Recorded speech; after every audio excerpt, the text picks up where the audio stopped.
आज new year है, तो आप सभी को, जितने भी मेरे व्यूवर्स हैं, उन सभी को नव वर्ष की ढेर सारी शुभकामनाएं।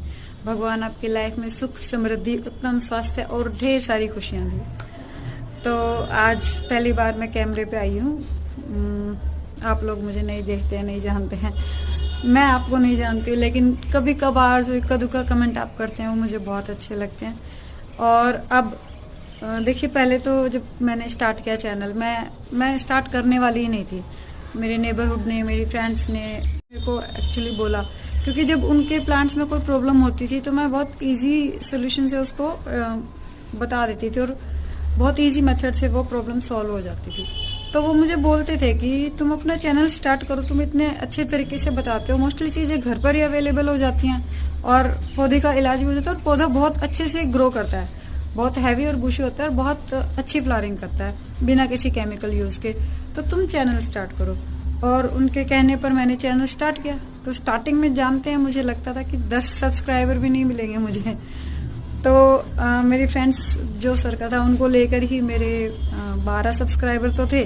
तो मैंने उसके बाद देखा, मैंने कहा देखते हैं ग्रो होता है या नहीं चैनल। मतलब ग्रो होना तो बहुत दूर की बात है, मुझे नहीं लगा था कि अभी 25 सब्सक्राइबर तक पहुंचूंगी मैं, लेकिन आज 100 सब्सक्राइबर हो गए। तो जैसे जैसे मेरे चैनल में सब्सक्राइबर ऐड होने लगे तो मैंने सोचा था कि मैं खुद कैमरे पर आकर आप सबसे बात करूंगी और एक बार आपको थैंक यू बोलना चाहूँगी आपके इतने प्यार और विश्वास के लिए। और आप ये जो मेरे ट्रिक्स और टिप्स पसंद करते हैं और कभी कभार शेयर भी करते हैं, तो उन सब के लिए आपका थैंक यू। और जो आप कमेंट करते हैं तो मुझे बहुत अच्छा लगता है, कभी कभार करते हैं बट अच्छा लगता है। तो आज देखिए वो 103 सब्सक्राइबर हो गए, 100 सब्सक्राइबर भी हुए हैं और न्यू ईयर भी आ गया है, तो मुझे विश भी करना था आपको।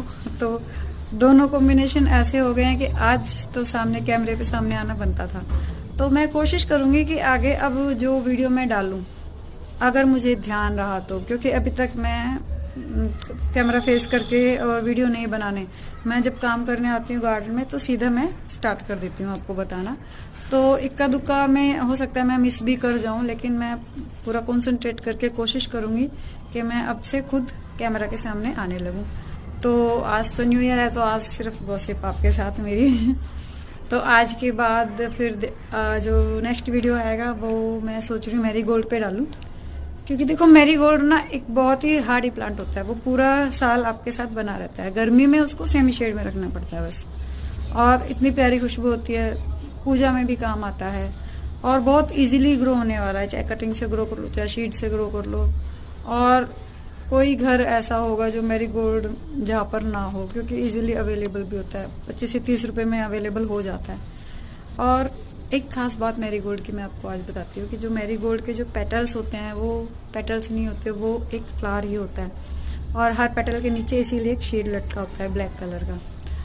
जैसे मैं बताती हूँ, एंथूरियम एक प्लांट होता है, उसमें पान की पत्ती जैसा शेप होता है, वो रेड कलर में भी आता है, व्हाइट में भी आता है, पिंक में भी आता है। तो उसमें से जो स्टिंग निकलती है ना, वो स्टिंग उसका फ्लावर होती है।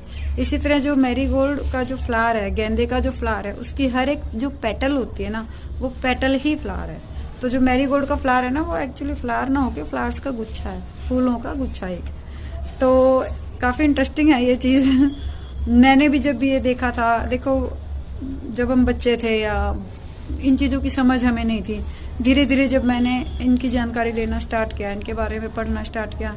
और यस, गार्डनिंग का शौक तो मैं कह सकती हूँ चाइल्डहुड से ही था मुझे, क्योंकि घर में मम्मी भी पेड़ पौधे वगैरह रखती थी, तो मम्मी बोलती ऐसे करो वैसे करो, तो साथ करते करते शौक मुझे आ गया था। और अब तो मैं जितना मुझे नॉलेज है मैं आपको बताती हूँ, और होप आपके पौधे मेरे बताने के बाद आपके पौधे अच्छे से ग्रो कर रहे होंगे, क्योंकि जो मेथड मैं अपने प्लांट्स में यूज़ करती हूँ वही सब चीज़ें मैं आपको दिखाती हूँ जो मैं अपने प्लांट में डाल रही होती हूँ। और देखिए सिंपल सी बात है, अगर आप बाहर से खरीद के लाएंगे, चाहे वो हैवी फ्लावर फूड हो, बहुत फ्लावर को बूस्ट करने वाला फूड हो, या यूरिया हो, या फिर NPK हो, ये सब चीज़ें जो आप घर में वेस्टेज निकालते हैं ना, घर से जो किचन वेस्ट वगैरह, या फिर गार्डन में से लीफ कंपोस्ट इजीली अवेलेबल होती है इनके थ्रू। लेकिन हमें पता नहीं होता ना, तो ये सब तो हम कूड़े में डालते हैं, ऊपर से पैसे खर्च के हम बाहर से लेके आते हैं। तो देखो गार्डनिंग में क्या होता है कि पैसे तो आपके खर्च होंगे। अगर आप पौधा खरीद रहे हो, अगर आप मिट्टी वो गमला खरीद रहे हो, और मिट्टी भी, यस, जो सोसाइटीज होती है वहां पर मिट्टी अवेलेबल नहीं होती है, तो मिट्टी भी खरीदनी पड़ती है। लेकिन जो मेरे मेथड से अगर आप फॉलो करते रहेंगे ना, जो मैं बताती हूँ उस तरह से कंपोस्ट आप डालते रहेंगे, किचन वेस्ट को यूज करेंगे, लीफ कंपोस्ट को यूज करेंगे, लीव्स को यूज करेंगे, तो आपको मिट्टी ना बाहर से खरीदनी नहीं पड़ेगी। क्योंकि मिट्टी जब वो डाइल्यूट होता रहता है ना चीज, तो वो मिट्टी में ही तब्दील हो जाता है, और एक टाइम पे आके ना गमला फिल हो जाता है। और जब हमें जरूरत पड़ती है, एक तो मेरे बताए मेथड से ना रूट बॉन्ड होने ही नहीं पाता है जो भी पौधा होता है, क्योंकि मैं गुड़ाई करके हमेशा एक्स्ट्रा जो रूट्स होते हैं निकाल ही देती हूँ। तो उसमें भी जब हम वापस वो मिट्टी उसमें डालते हैं ना, तो वो मिट्टी बच जाती है और गमला फिल हो जाता है हमारा। तो जो मिट्टी बच जाती है वो हम अगले 1-2 जो पॉट हम खाली खरीदे होते हैं ना हमने, उसमें फिल करके मैं रख देती हूँ, तो बाहर से मिट्टी भी नहीं खरीदनी पड़ती है।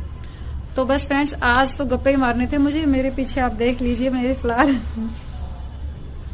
और एक बार फिर से मैं आपको कहना चाहूंगी कि नववर्ष की आपको ढेर ढेर ढेर सारी शुभकामनाएं। तो मिलते हैं नेक्स्ट वीडियो में। Till then.